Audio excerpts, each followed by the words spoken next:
There it is. Oh, there it is. Working.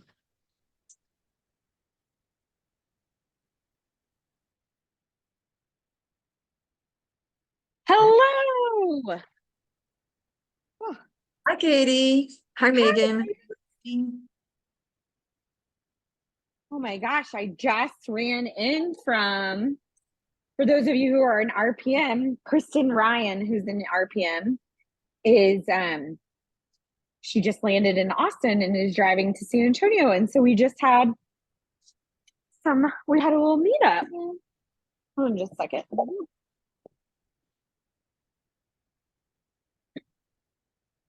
It's very windy up here on the sixth floor. Hello. Happy Monday, ladies. How is everyone doing? I'm doing good. Doing good? I'm nervous, but I'm okay. Oh my gosh, there's nothing to be nervous about. You're just going to teach us some cool stuff.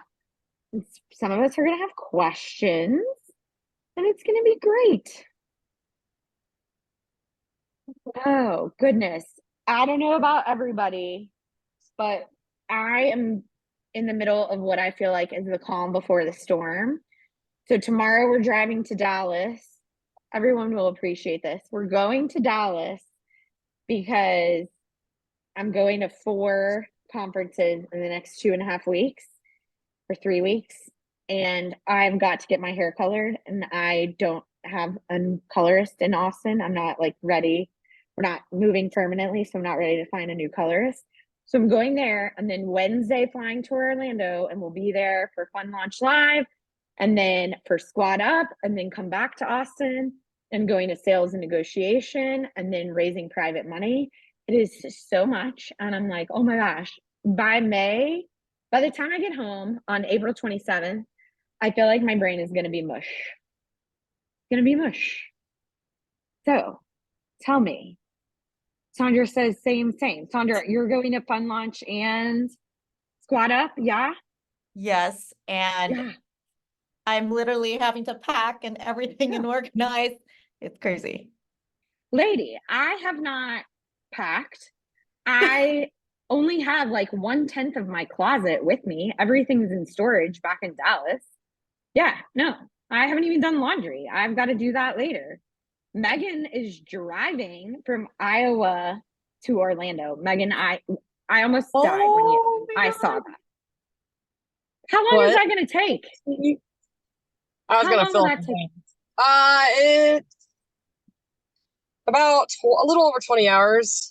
I mean, but then I stopped to sleep somewhere too. So yeah, it's. Okay, so you're not driving all the way through. Well, I am driving all the way through. I've driven to Orlando. I've driven to Florida a couple times before, so I'm used to it. Yeah. Okay, you're going to need to text us for updates because I'm going to worry about you the whole time. The only sucky part about driving it is Atlanta, Georgia. I hate driving through Atlanta, Georgia. That's of all this nation, I'd rather drive through Dallas than Georgia, Atlanta. I'd rather Seattle though. I don't know. I hate Seattle too. But yeah, it's yeah. So, but that's Yeah. I find a way around Atlanta on my way. That's my only thing I don't look forward to is that town. So I've heard that it's not so great traffic, but well, awesome. Okay. I want to hear drop on a scale of 1 to 10. Where are you coming in for your energy? 1 is, ugh, I don't have any energy at all. 10 is, oh my gosh, I'm on cloud 9. I've had the greatest day or weekend or just really feeling it. Oh, Crystal, you just said a 3 FML. We might have to hear what's going on, friends. That's no good. Lots of 7s. Okay, that's good. 8, 6. Monica says struggling today. Oh, your daughter verbally attacked you. Oh, goodness, lady. Well, if there's anything we can do, you let us know. 7. I am coming in at like a 12. I just had such a great meeting with Kristen, and I will tell you,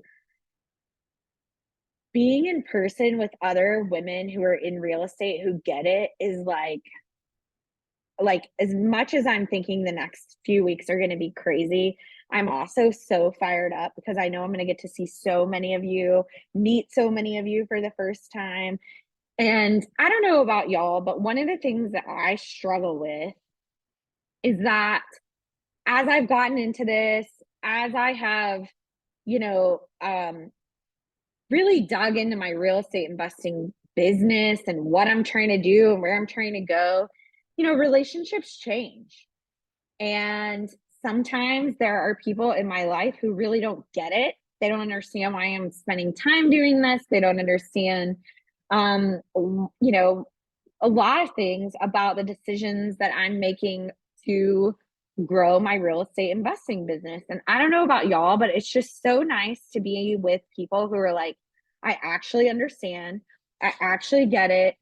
I actually understand that you're a risk taker. I get that you're trying to do something that's scary, that you might be scared, that you might be anxious. I understand that some days you're going to be at a 10 and some days you're going to be at a 7 and some days you're going to be at a 3. And so for those of you who I'm going to get to see in the next couple of weeks, like I feel like I'm just going to be on a high because you are my people and hopefully we are all each other's people and we're just going to be able to like look somebody face to face, eye to eye and be like, I see you, I get you. And so I love that. Deirdre says, what a ton of stressy energy that feels like an 11, but it's not on the positive side. Yes, I agree on that one.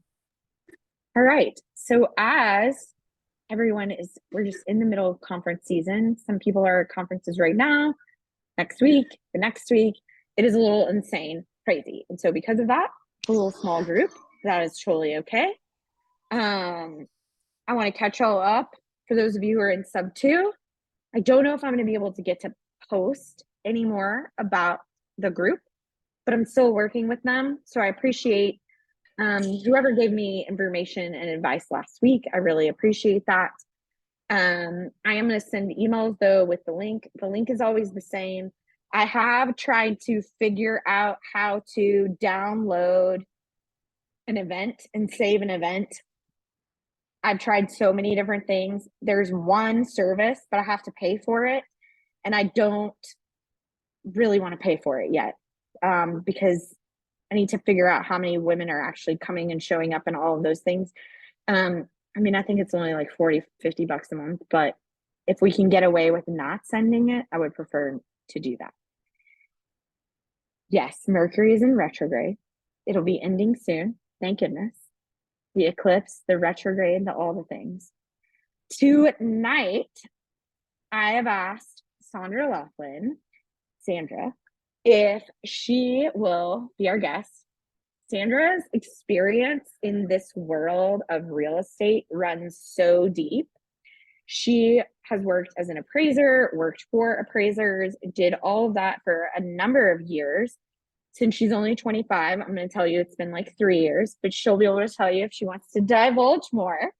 And then is also doing flipping. And so I know that so many of you are doing fix and flips, or you're even hiring contractors for your short-term rentals to get them ready, or midterm rentals. Maybe you're even doing value add on other projects. If you're in real estate at one point or another, you are going to have to hire a contractor. You're going to either have to hire a GC or you're going to have to hire a subcontractor. So we thought that this would be a great night to just come on and talk about what are some things that you should think about. And so I'm going to turn it over to Sandra and she'll tell us what we're going to learn, and then we'll do Q&A, and then we'll go from there. Lady, it is all you. Hello, ladies, and I'm 53 and not ashamed to say it. So I don't do that lie about my age thing. It is what it is.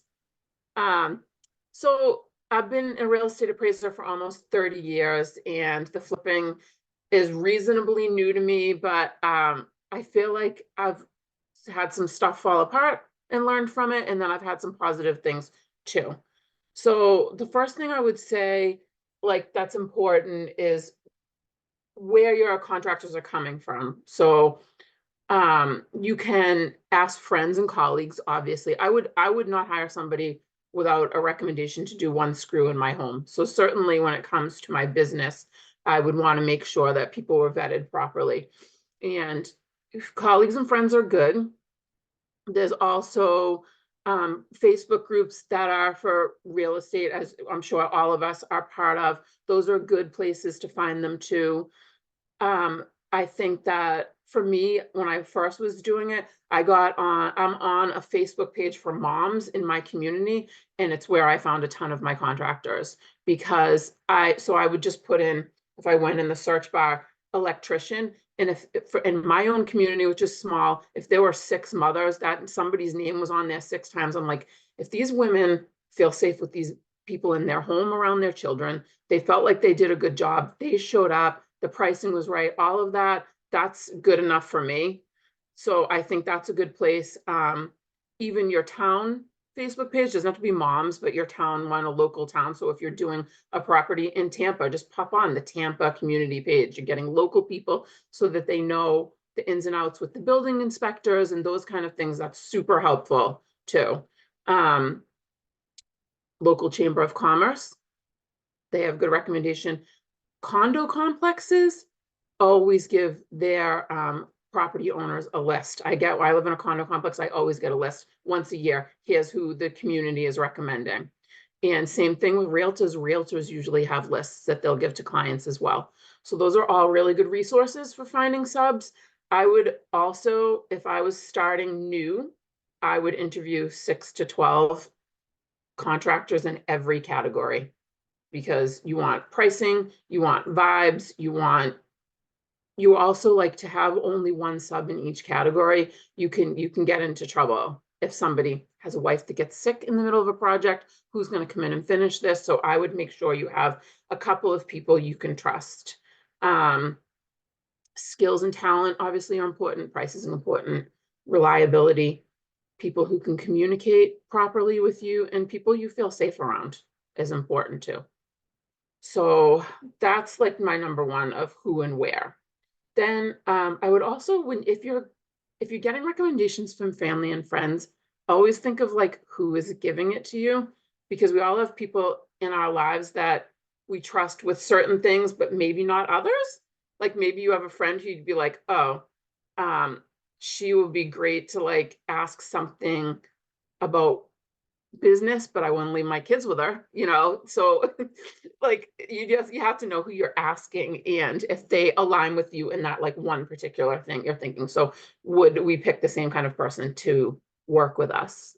So that's good. The other thing, so secondly, I would say rapport is really important, is for me anyways. I mean, I think that there's some people who run businesses very seriously, and I'm more like a light and breezy person. I like to have good personal relationships with people. So I want to work with people who I get along with, who have a similar sense of humor. I want to feel comfortable communicating, so I don't feel afraid to push. I also think it's good to be with like-minded people. I think respect is a two-way street. So if I'm going to deal with somebody, I want them to be respectful towards me, but I guess you get that by giving that and treating them in a certain way. I think it's really important. I always try to have personal relationships. How's your family? How's things going? I just had a situation recently where getting a property under contract, and it's a little bit further away from my house than the last one I did. So it's a half-hour ride. And so the GC I'm working with brought a sub to the job from that area, thinking, oh, let's pick somebody it's easier commute for them.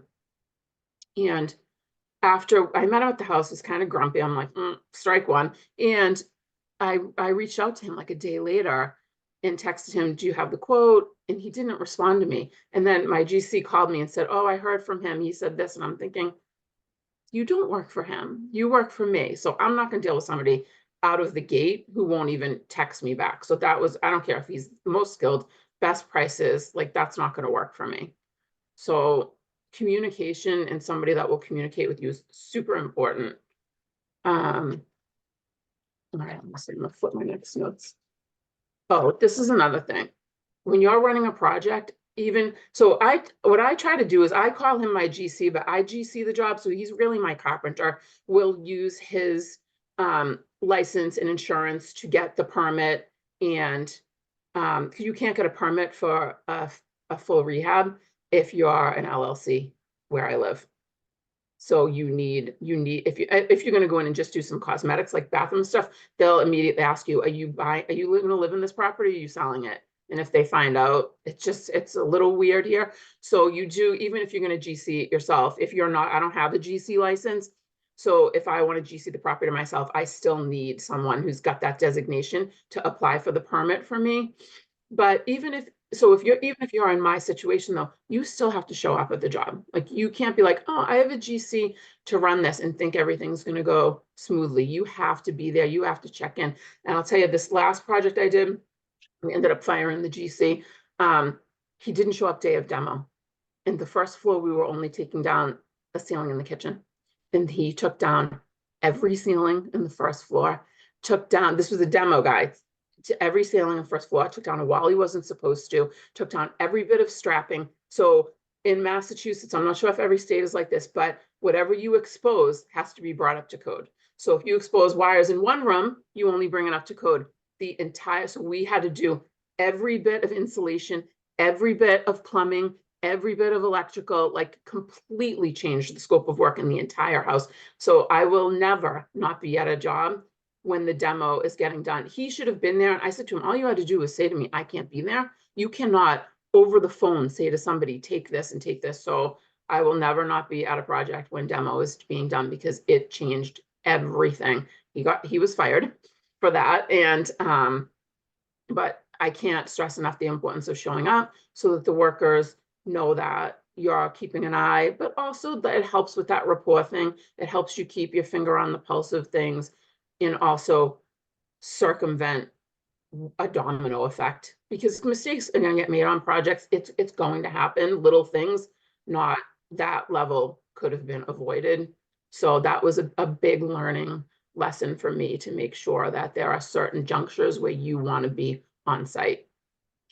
And the other thing is, in light of that, know when to walk away. So you can expect that things will go wrong, that timelines can change, or they're going to open a wall and, oh my goodness, this water damage in here. Like, you're going to run into hiccups with projects. But I would say the only thing worse than having a catastrophe is having a catastrophe after another for 6 months. Let go of a contractor. And this is why you only want to pay in increments.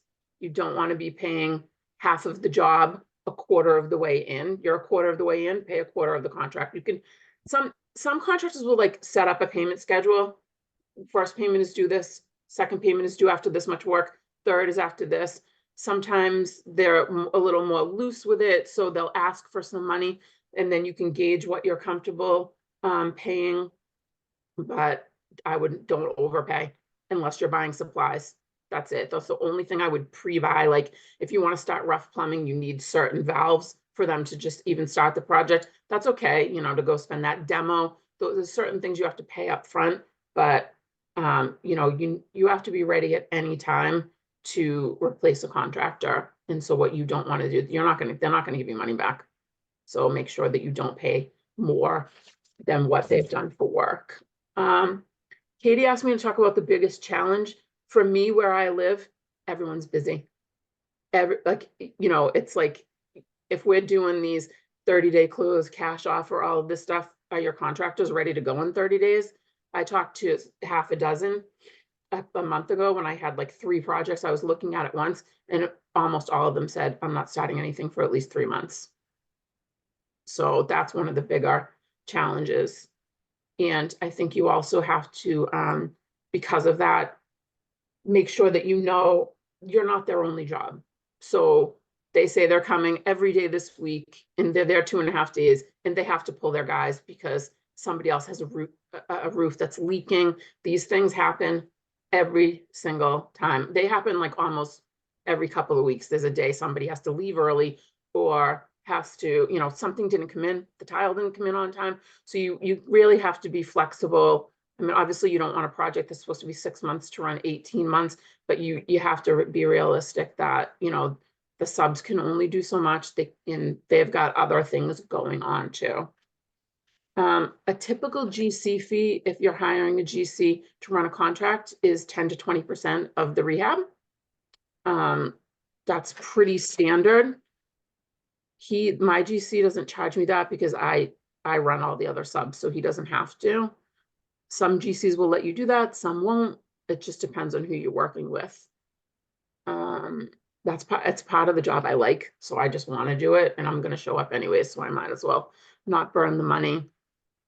And then, yeah, I think the most important things are doing your due diligence, anticipate that there'll be hiccups, whether it's timeline, budget, or running into new things and having to kind of pivot and figure them out, and making sure you have contracts for everything. Everything has to be written in paper. This is another thing. My last job, the business relationship didn't work out. I had a partner, and every time I was taking care of a sub or a meeting, I had a contract I'd sign as check. She did not. We paid a painter cash. She paid painter half the money in cash before he came. He almost didn't come back. It almost cost us like $15,000. So however good of a relationship you have with your contractors, it's still a business. Always cross your T's and dot your I's. It makes it better for everybody that it's all written out. So that's just to cover yourself in those ways. I love this. Okay, we've got several questions. Megan, go ahead with your question, and then we'll address the ones in the chat. Yeah, so in the beginning when you were talking about talking to your real estate agents or property managers for finding a good contractor, I for one have went through a few experiences personally. So I've my first guy, I actually became a contractor myself because I wanted to learn more. So the first contractor that I hired to work with me on one of my houses found out he was wanted in California, but he was legit. He was working for a legit company. He made everybody believe he was driving around the cutting edge glass truck around town. He was doing windows and stuff. He owned that business, but really his daughter actually had the name on that business, and he was just working under her name. So do your due diligence on that. And then the second guy I hired, he claimed he was a contractor, and everybody thought he was a contractor. People hired him because they thought he was a contractor. Otherwise, they would have never hired him to work on commercial work, because otherwise OSHA can get you in trouble for that. So anyway, he let everybody believe, always ask for their papers, always ask. So he was not licensed or insured. He did electrical and plumbing, made me believe. This is before I became a contractor, these people. So I have learned a lot just by these two people. Do your due diligence, just background check everybody and their workers. So if you look up they look like they own that business. So what they're driving around and claiming to be the owner, they might be working under somebody else and hiding. So I'm sure it varies from state to state. In Massachusetts, we have to have builder's risk insurance, and you have to have, there's all this paperwork that has to be done to even just get the permit to do demo, even to just get that.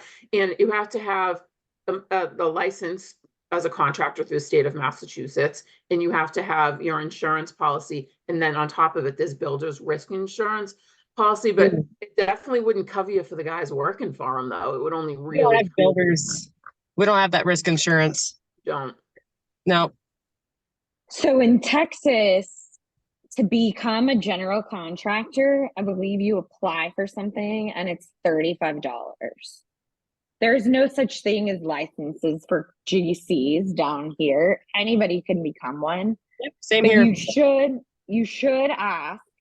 And for those of you who don't know, Shane, my husband, owned a subcontracting company for 20 years. I mean, this is literally how we paid our bills, and my career as well. But so you should always ask for their insurance. Are they insured and are they bonded?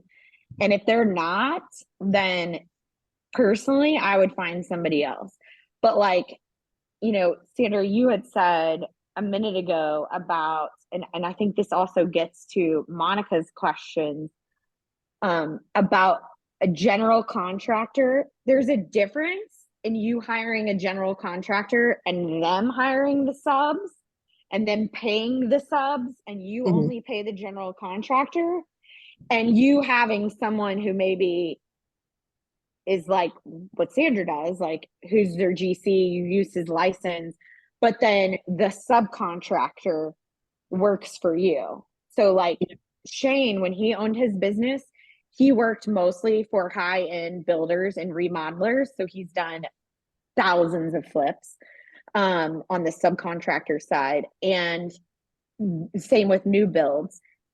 He would not have responded to you on your text because he'd be like, you are actually not my client. Bob is my client. Bob pays me. Bob is the person that I'm going to help because that is who. So it's really interesting to know like what is the verbiage and what is their role. And it doesn't matter which one it is. It's just clearly defining it and understanding the person who writes the check is the client. So Sandra, tell us a little bit. Monica asked specifically around how much should it cost when they opened up everything? That is terrifying. And also, how do you set up an incremental payments? Like, what does that look like? Does that happen through your contract, or tell us a little bit about that? I guess I think it's different for every sub. So like you said, so there's two different, like the GC's running everything. That's up to him, how he wants to pay his subs. But like, so this project I'm about to go into, he's got 3 payments. So this is how much your project is. This is what I'm doing. It's all the scope of work. This is payment 1. And then after we've done this work, this is payment 2. And then final payment is this. And then the painters, like my painter, he gave me a contract. He didn't put payment on there. But he's included his supplies with it. So he may want money for the supplies prior to starting the painting. And then I would pay him in probably half and half. He's doing interior, exterior. It just depends on the sub. Like plumbers are different. They have stuff to do before they're doing, like everyone thinks, oh, look at the tub and the vanity is going in. That's nothing. That's like, that's like spraying your perfume on before you go out the door. It's all of the other stuff. But everything in the walls is what takes work and it's what takes money. So you've given them probably most of their money before you're getting into like the actual fixtures getting put in at the end. So I think every sub is a little bit different. And it's just more about don't overpay in case you have to fire somebody, that you haven't lost money and now, you know, your budget is really moved on it. And one of the things that I would recommend is you can have an agreement with your GC that all the subcontractors have to sign a lien when the work is done to get paid. So I will say, just being on the other side of this, there are many, many, many, many, many wonderful general contractors. There are also, like real estate investors, many, many, many of us are great. There are also snakes in the effing grass. And I will tell you that there are some contractors that Shane Langford did business with that if I could stab them, I would, because they are horrible humans and they stole thousands of dollars from our family.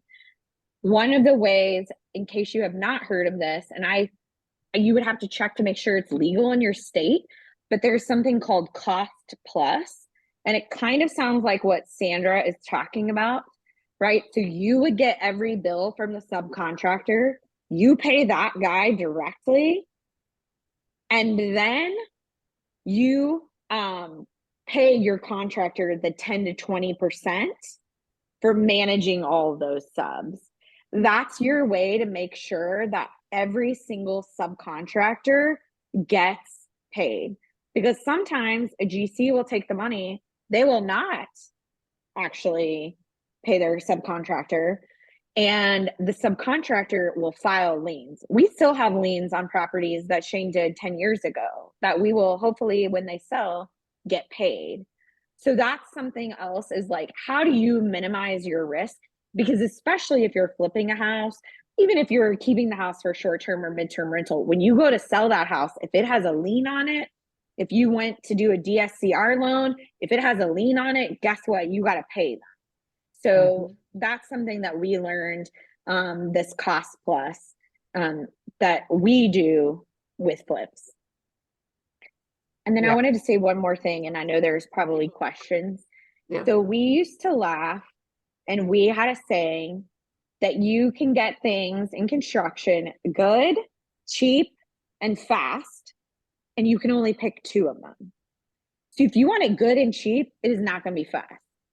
If you want it fast and good, it is not going to be cheap. If you want it cheap and good, you know, so like pick what your the most two important, and understand that there's also a difference in like custom things and then just volume builder kind of things, right? So like if you want brushed nickel or chrome hardware, like anybody can get that. But a year and a half ago, nobody could have gotten champagne. Like it was sold out. So just know that those are kind of also the things. So anyways, I'm going to stop talking. What questions do you all have? Because I know that you have some.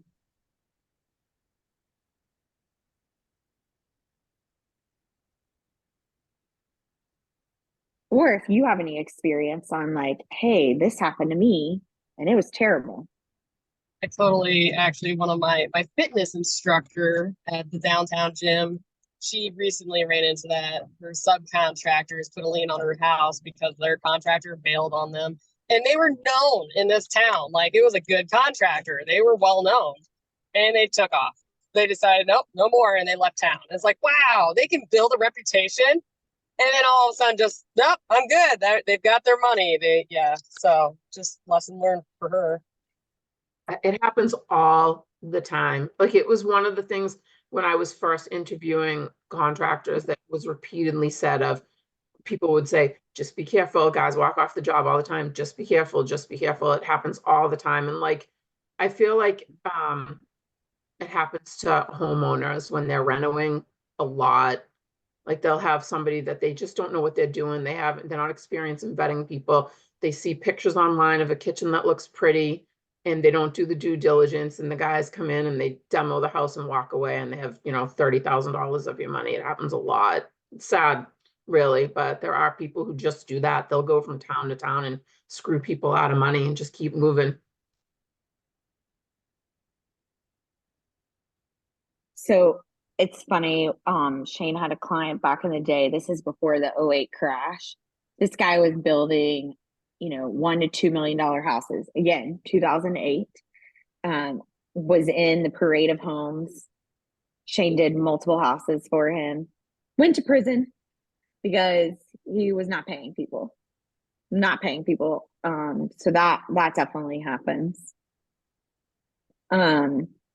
What is something, Sandra, that when you're like, oh, I met this, what's something that goes right when you're like, oh, that went right? I would say like when you, for me, like a couple of my contractors, I feel like I've become friends with. And so it's easy for me to just say, no, I'm not doing that. Like figure something else out. No, but I also like, I want them to be able to come to me. Like, I think that a lot of these contractors are used to getting like the wrath when they say, I can't show up today, or your cabinets didn't come in on time. The project's going to get delayed a week. I don't do that to my contractors. Don't get me wrong. If you don't show up for a month, you might get a different version of me, but I don't do that to my contractors. I don't treat them like that. I understand they're people too. They have stuff come up. Sometimes they have to leave to go to their daughter's recital. We all have lives. And I think sometimes that they're surprised at the manner in which I deal with them. Like I'll get the call of like, I'm not gonna be able to make it today. I can't come. It's 3:00. I have to be. I'm like, all right, well, when can you come back?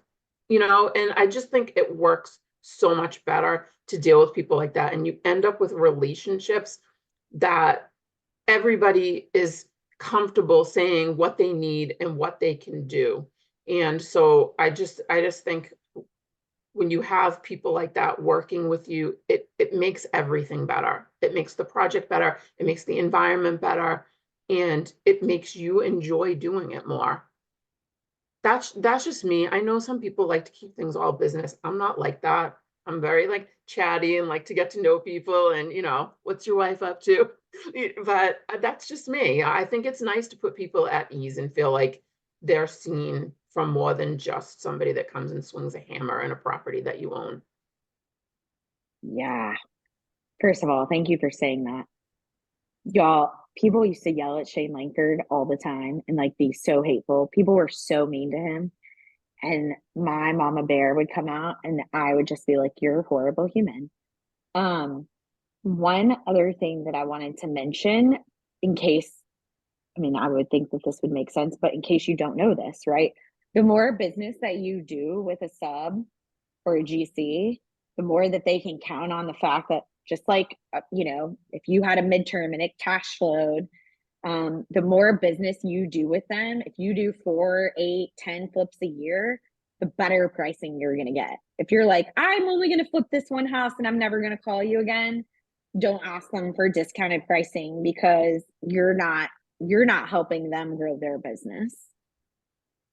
Yeah, so my GC, which I call him, but he's really my carpenter, does not let most people run the projects. He takes his 20% GC and he does it because the truth is, if I have trouble with a contractor, I'll call him and be like, can you strong arm him for me? And he will. So he'll do it when I don't feel like doing it. And he also will give me a daily rate, which is cheaper for me. So you're 100% right that part of this building relationships, and it's not just about putting money in someone's pocket, it's about how they feel treated during the process. You will get that back, and you are building a team.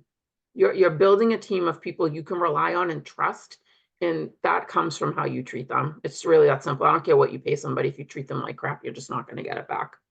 You can't. You shouldn't, but you can't. What other questions do you have, ladies?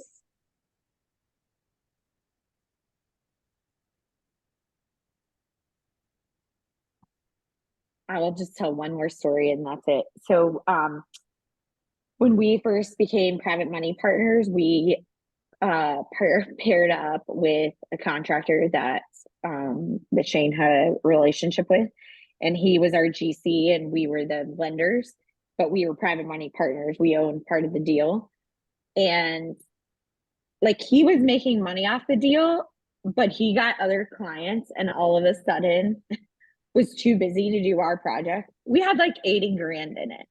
So even if you're a private money lender, if you're a private money partner, I mean, obviously as a lender, you don't get to make choices like paint color and cabinets and all that stuff, but you still have a right to be like, hey, how are we on the project? How is it coming? Where is the timeline?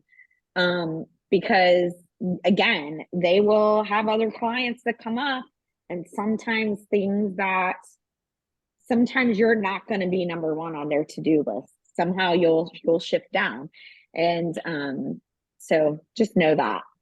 Well, yeah, and like and to your point, if you're on that end of it, what you can do is say, where do your GCs come from? How long have you been working for them? How do you know you can trust them? Have they been reliable in the past?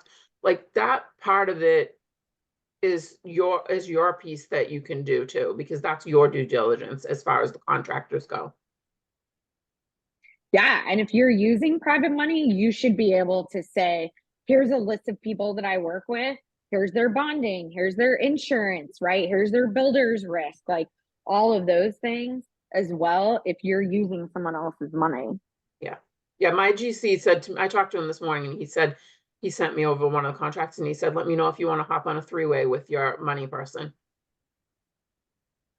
So that's awesome. I mean, it's nice to work with people like that.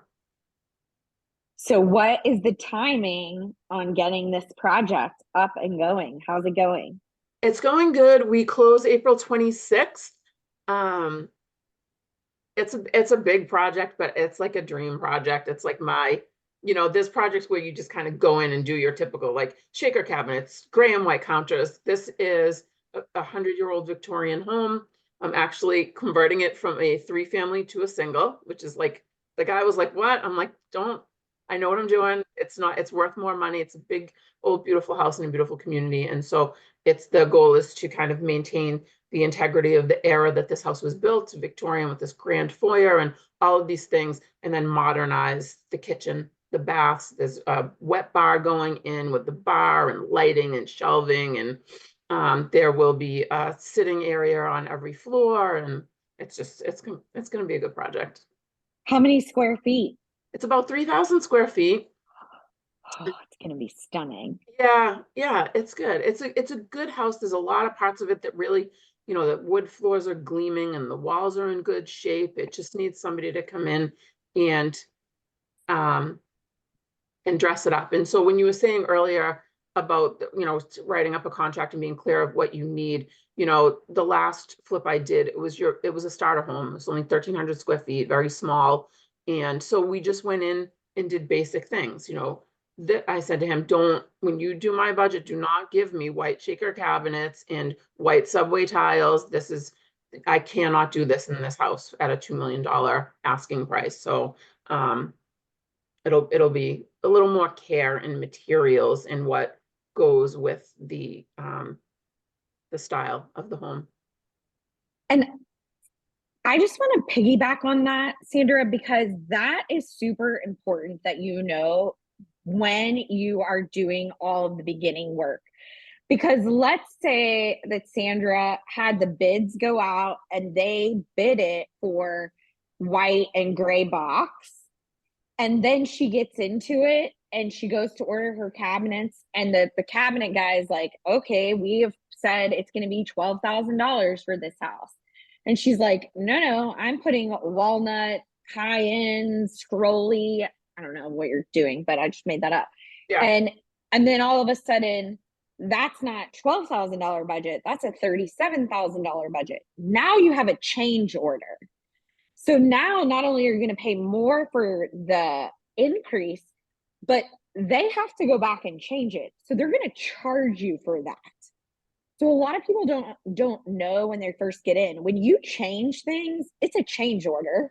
And they absolutely, any subcontractor, if they have bid one thing, if they've bid, an apple and you all of a sudden ask for apple pie, they're going to tell you, not only is this the price difference, but now because we have to do that, you also owe us this to get that. Yeah, and you want your GC to be on board with kind of your vision too, and understand that part of it. And yeah, they're not picking out your cabinets or your fence, but you also need a GC that does this kind of work, that understands you can't put a PVC fence in the backyard of a home with a slate roof. It just doesn't. You can't do that. Nobody wants to see it. They want wood. They want wrought iron or something, a little higher end. So you have to have someone that's got kind of a vision as well. Well, and also there are different contractors. And so it's okay to say, hey, I typically do a 1,300 square foot, single family fix and flip, but now I'm going to do something more custom, and to understand that the GC or the subs aren't the same. That sometimes you've got to have more than one. And luckily it sounds like you've got a guy that can go down to that, but sometimes they can't rise to the occasion of a bigger custom job. It's just because that's not where their experience is. Just like if somebody in this group was saying, oh, I'm doing single family homes, and then all of a sudden you try and go do a 500 unit apartment complex with no experience, right? Like, you're not going to be able to do that on your own. You're going to have to go and partner with somebody who understands 500 unit multifamily. Yeah. You know what? I just thought of something too, as when you were talking about how working with the GC, they'll start to save you money. This was another thing that mine did for me. He let me use his contractor's accounts when we went to buy the cabinet. He said, put it on my account. They'll give you 30% off the cabinets. Write me a check. So those kind of things, those can really make a big difference on a project, those little things. We were going and looking at quartz. He said, tell the lady I'm doing 3 families in Gloucester, another town near us. And he said, if she gives you the contractor discount, I'll order all my quartz through there. So it's, those kind of things, it is important to establish relationships if you're going to be doing it repeatedly in those ways. Yeah, your painter, they're going to have discounts at Sherwin-Williams, Benjamin Moore, Yeah. your electrical plumbing guys, they're going to get that stuff at the plumbing supply house. Yeah, absolutely. What you pay retail for, they will pay contractor pricing for. Yeah. Even Home Depot has contracting prices. Yeah. 100%. Yeah.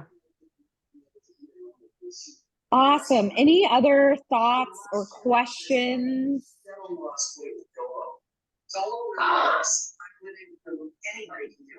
don't know who that is. Somebody was listening to something about losing weight. Sandra, thank you so much for coming on here. This will go also on YouTube later this week. So send this to any of your friends who are flipping, who want to learn more.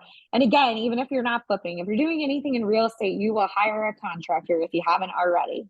So lady, thank you so much for your time and your talent and your energy. And we are cheering you on. We cannot wait to see this awesome historical house. Like, I can't wait to see the pictures. It's going to be amazing. I'm very excited. Thank you, ladies, for listening to me tonight. Thank you, Sandra. Okay. Let's see here. We have about 12 minutes left. Evita, I was at a meeting this afternoon, so I don't know if you want to talk or if you're like, I'm good. Evita and I have been working on, for those of you who are going to squad up next week, for putting together a little event. Now, one of our challenges that we have been running into is that the agenda and calendar is not being released. So we don't actually know when we have breaks. We don't actually know if we're going from 9 to 9. I don't know about y'all, but I cannot go from 9 to 9 multiple days. That sounds exhausting. And I will definitely need a break.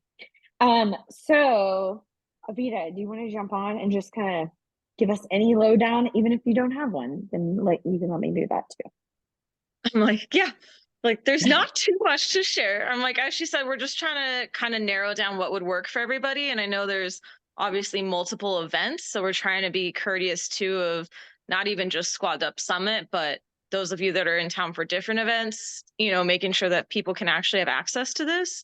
So we were kind of going back and forth on, I mean, honestly, I'm open to it. I'm already planning an event Monday night. If you guys want to merge it, I'm totally cool with that. Mine was just going to be at a park, honestly, to just keep it open and free. And that way we can kind of meet up. And then if people want to break off or just hang out there, from what I hear, there's plenty of restaurants right in that area. That makes it kind of nice to where, if everybody wants to stay together, cool. If not, that's totally okay too. So I'm open to that. It wouldn't be anybody crashing mine or anything like that. We're happy to have you. But otherwise we kind of tossed around, maybe that weekend or just trying to play it out and, try to go for one of these breaks. I guess at that point it'd be more of a pop-up, but like pop-up meetup, we can put it in the Facebook group. Is anyone coming on Sunday? Like, is Sunday bad? Because again, somebody said Monday Pace is doing a meetup. I don't know about y'all, but I'm like, why the hell can't we have a schedule? I do not understand. It is driving me absolutely bonkers. Monica, can you share more about the Monday meetup? Because the last I'd heard, there wasn't anything. He was on a Zoom yesterday, I believe. Yeah. He was on the Zoom yesterday and he said, definitely meet up Monday night. It's his wife's birthday and he wants to do a meetup Monday night. Really? Yeah. Oh my gosh. Okay. I'll have to double check then. Yeah, he was in a Zoom about, I want to say, I don't know, maybe 12 to, I can't remember, maybe 9 a.m. to 12 or something. Oh, or yeah, the 10. long one he did the other day. Yeah, because I was on that Sunday. for a bit, but I missed that part. And then I'd heard something prior, like a few weeks back. But then one of the, I don't know, I guess admins, if you want to call it that, on the Facebook page for the Squad Up group, they had said initially I had kind of canceled plans thinking like, oh, well, we don't need to compete, you know, like we're here to have fun. Like we don't need to have dueling meetups. But then they had said that Laura just wanted to stay home and keep it low key. There wasn't any meetups. Oh, okay. But I thought, but so I don't know. I'm more just like, this is just, we're figuring it Yeah. out. That's all. So I'm like, we'll have to double check that for sure. Let me double check, like, I'm also in the sub two, the Hispanic community of sub two in Latinos with Luz Velasquez, and Luz Okay. on Wednesday of last week got confirmation that the schedule is definitely set from 9 a.m. to 9 p.m. all 3 days. And we were trying to all go, meet up for dinner or something. Yeah. And Luz was saying, I think we can do it on Friday when we're all getting ready to leave, because Right. it's going to be 9 a.m. to 9 p.m. And we Wow. were also thinking, okay, let's just meet for breakfast then before Yeah. the conference. So that's Yeah. what we're That's funny. We thought about that too. Like everybody's trying to figure it out. You're right though. I saw in the comments they said, is that potentially the VIPs? I know there is a VIP dinner.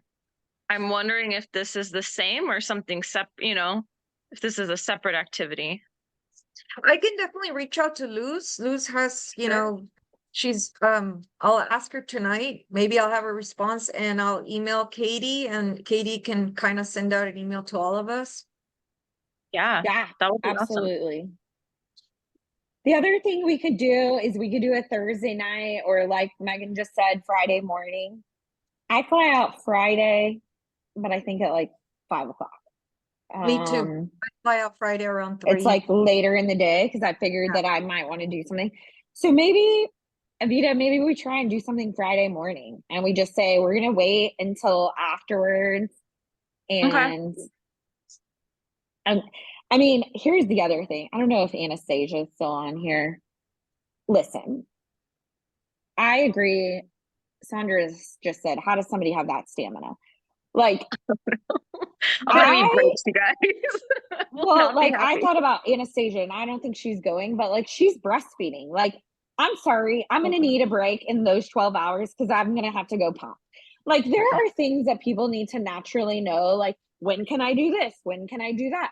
Some people are gonna have to take phone calls. Like, it just is crazy to me. And especially like Fund Launch, they've been like, yeah, it starts at 9 and it goes till 9, but it's like you have a 2-hour break here, and then you have an hour and a half break here, and then you have so like you can plan your day. But I also get it. It's, I think that from what I've heard is that they don't want to release the agenda because they want you to be in the room for every speaker, which so they don't want to say like Grant is speaking then and Cody is speaking then. And as a speaker, that's very respectful, because if you speak, you want people in the room. But if anyone can find out the schedule, let us know, and we will be keeping you posted via Facebook. And then we can send emails too, because the majority of us. And then we were going to try and do, but if we meet up on Friday, but we thought it would be fun. And I can't remember, somebody suggested this in the Facebook group, that on the day that we meet up, that we either wear they said bright pink, but I know everybody's not a fan of bright pink. Monica, maybe was it you? No, it wasn't me. No. But I think that was Caitlin. Okay. She's like, it's not my shade. Yeah. Caitlin was like, I don't wear pink. But for Trailblazers, we actually have like 4 or 5 colors. So one is pink, one is teal, one is purple, and one is yellow. So like those of you who like to wear yellow, you don't have to wear pink, and vice versa. Crystal, I love that you have your bright pink hair. I wish I was brave enough to do that.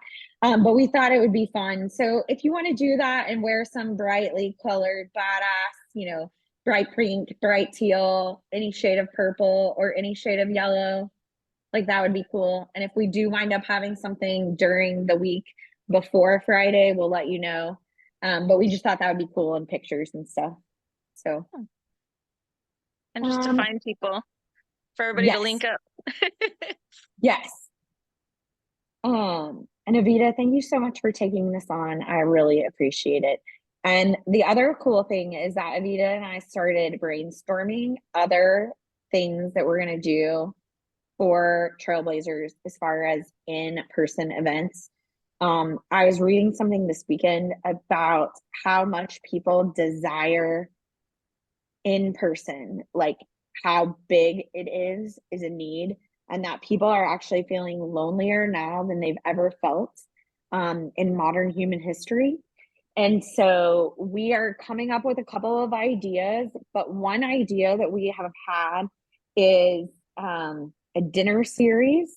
So to have dinners in different cities, and it would be paired with like a half-day mastermind. And so I have a mentor who's doing these. I did them back in my old business. And so we're just thinking through some of those. We're thinking that the first one might either be here in Austin where I am or out in Phoenix. Again, kind of going places that might be easy to get to. And then the dinner would be highly curated. There would be topics of discussions. How we sit people will be highly curated. So just know that things like that are coming down the pipeline. I know that you are involved in so many other groups. Obviously, we just talked about sub 2. Not everybody's in sub 2. Some of us are in Gator, top tier TC. Some of us are in Venus group. Some people in Trailblazers are not associated. They are not paid for any mentorship. They just have met me or one of you through other events. So we just are trying to create a safe space for female investors to get to know each other, so that when you look eye to eye, you're like, hey, you get me, I get you. Like, let's be friends, let's be partners, let's just support each other. So with that, it is 6:59 my time. Monica, thank you so much for being with us. We will not have a call next week, I don't think. Stay tuned. I'll announce that because of all these events. What does anybody have to celebrate this week? What has gone right? What is happening in your world? Where have you put yourself out there? Where are you having momentum, energy, and what can we celebrate with you?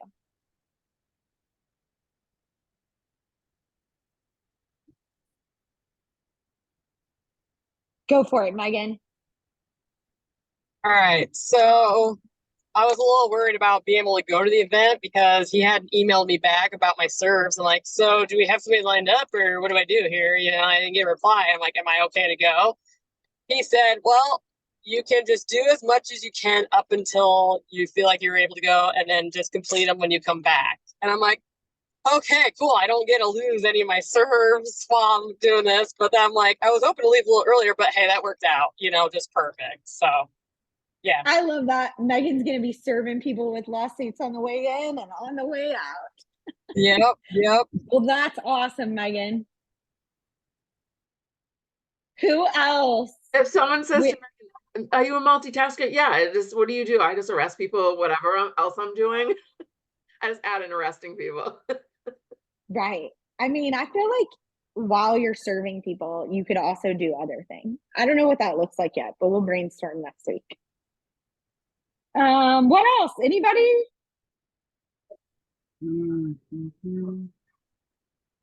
Crystal, you just came off. Tell us, lady. I've been driving, so I don't have anything. Okay. Hey, lady. You guys are potentially buying roofing companies, yeah? We're looking at them, yeah. Okay. I want to talk to you about that. Shane came across a deal and I thought of you and your Shane. So Me and my Shane. That's a good way to put that. I know, right? You have a Shane, I have a Shane. So I'll circle back with you. If not, we'll talk about it next week. Okay. Awesome.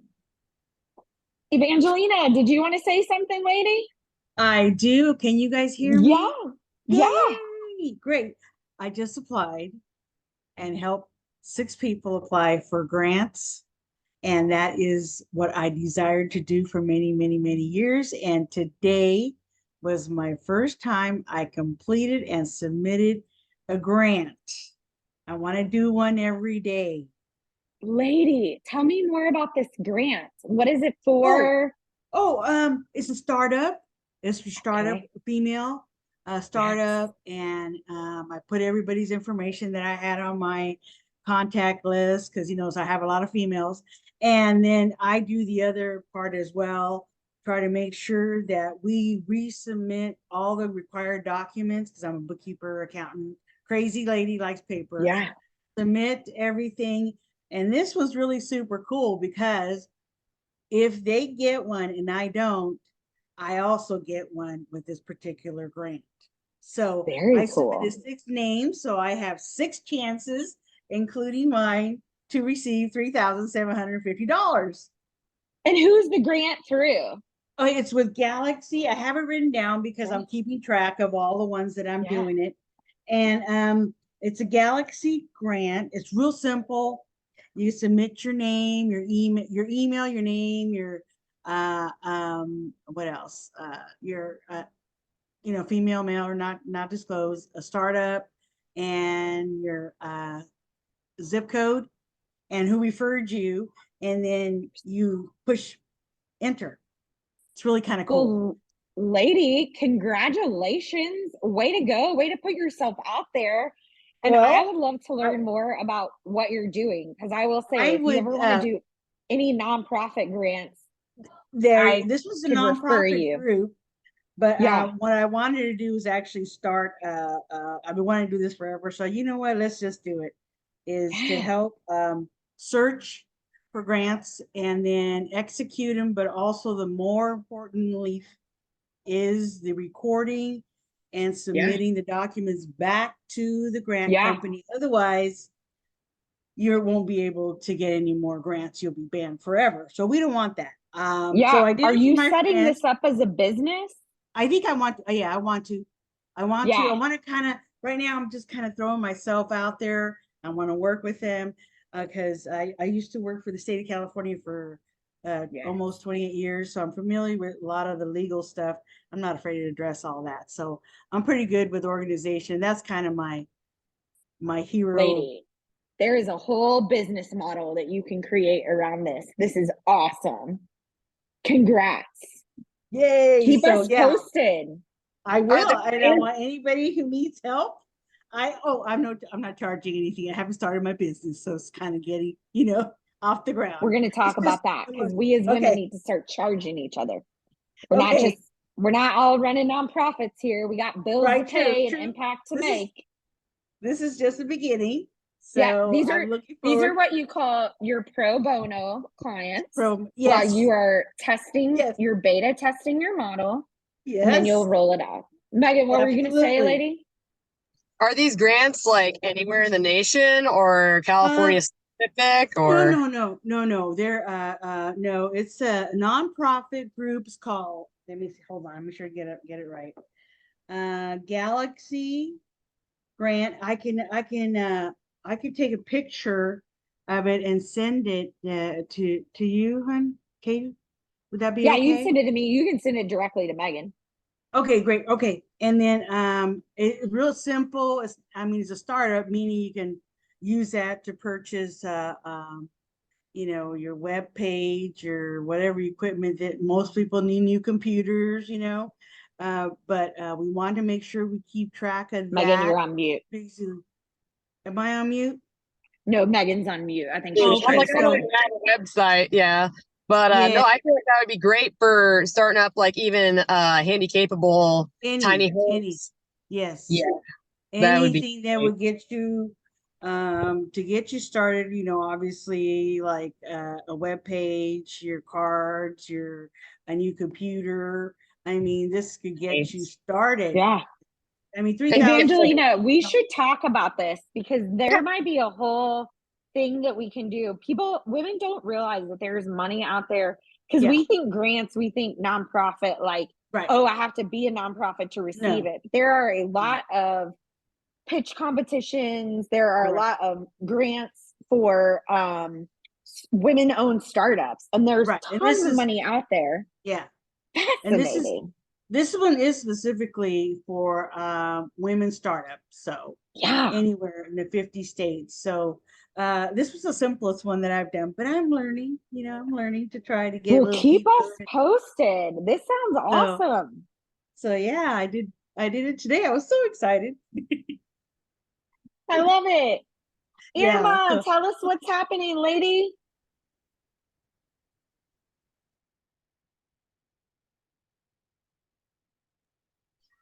Did you say Irma? Yes. I'm sorry, I said Irma, but Oh, it's okay. People call me Irma, Irma, Irma, how do you like to pronounce it? You tell me, and that's what I'll do from now on. Irma. Irma. Okay, Irma, tell us what's happening, lady. Well, I've been on an up and down Novation roller coaster, and we finally got news that by the end of the month it should be done. Oh, good. What state? Where is it? California. California. And what role were you playing? Well, I was a partner. I was JVing with another guy. It happened to be my friend's house, and she asked if we could help. So I put it in Pace's group, and this guy named Gary came out and said he'd help me, and how about we do innovation? So I was like, oh my gosh, I'm never doing innovation again. Really? It's been that bad? It's been a roller coaster. Oh, but see, you might need to host one of our calls saying what I learned doing innovation that I'd never do again. Yeah, Seriously. but hopefully, fingers crossed, everything will go well. So, do y'all have a close date? The 30th. Okay, just a couple of weeks. Yes, hopefully. Congrats. How long have y'all had it? Since October. Oh shit. How long did the construction last? Well, there wasn't much construction. It was like off and on. And we had issues because it was a lady who was getting divorced and her husband wouldn't move out of the house. So yeah, that's why it was a big mess. Well, congrats for getting almost to the last hurdle. We are going to give such good vibes send your way for the end of the month to close on that. Oh, I hope so. Thank you. Yeah, absolutely. All right, ladies. Don't forget that you're badasses.